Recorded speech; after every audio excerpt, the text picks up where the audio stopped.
When you first get into business, everything is a yes. Everything is a yes. It has to be. So say no. Build some boundaries, even if it's just a few hours a day. You never have to explain to someone why no is the answer.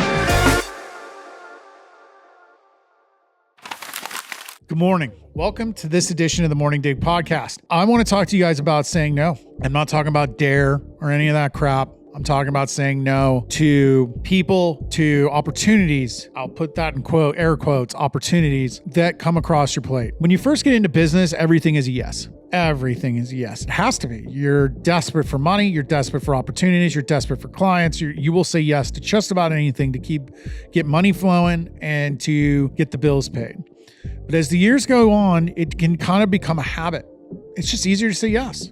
It's easier to say yes when someone wants a raise. It's easier to say yes when someone wants something from you or threatens to quit if they don't get what they want. It's easier to say yes when, someone asks you to cover them or to do other things. And eventually you get in this mindset where saying no almost feels filthy. It feels dirty. It's a dirty word to say no to someone. And you become a people pleaser. And in the gym industry especially, I can tell you from experience, most gym owners are inherently people pleasers to begin with, which drives them to want to own a gym. And that can really amplify that issue with saying no. And I've talked to a handful of gym owners in the last few days that say some of their staff struggle with that too. They struggle with creating boundaries and taking time to themselves. And how do you get around that? Well, you start by saying no. You start by creating a habit of being willing to say no, and you do that by creating boundaries. I have Fridays off.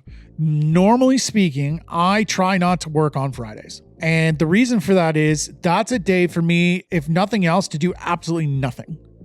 Now, I'd sound crazy to some, but that one day of doing nothing leaves me refreshed from my family on the weekend, and it leaves me capable of being ready to crush it on Monday. And I have built my schedule to the point where I am capable of saying no on a whole Friday. That doesn't mean you might be at that point. Maybe you're at a point where you could take a half day or just a few hours. And maybe that's just a few hours. You do something you love. Maybe you go to a brewery and try out some new beers. Maybe you go to Topgolf. Maybe you go to the range. Maybe you go swimming. It's going to be something you really enjoy. Maybe it's video games. Maybe it's just a couple hours. The kids are at school, the wife's at work, and you go and play Call of Duty. Whatever it is, you've got to have boundaries. You've got to be able to say no. And when someone goes, hey, I need to have a meeting with you. Can we do Thursday at 2 p.m. and 1 p.m. to 3 p.m. is your Call of Duty time?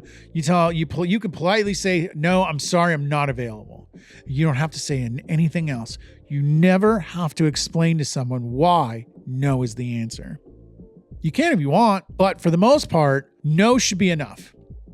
And when they sit there and they say, oh man, well, I just can't find any time, tell them, okay, cool. How about 4 o'clock? How about 5 o'clock? How about Friday? And you find something else that works. No one is so busy they can only meet at that one exact time. So say no. Build some boundaries, even if it's just a few hours a day, once a week. I promise you, not only will you refill your batteries, but you'll be more confident, happier, and much easier to deal with in terms of everyone else. Your wife, your husband, your partner, they'll thank you. Your kids will thank you. Your employees will thank you. And ultimately, you'll look in the mirror and thank yourself. Hope that helps. And as always, keep digging in.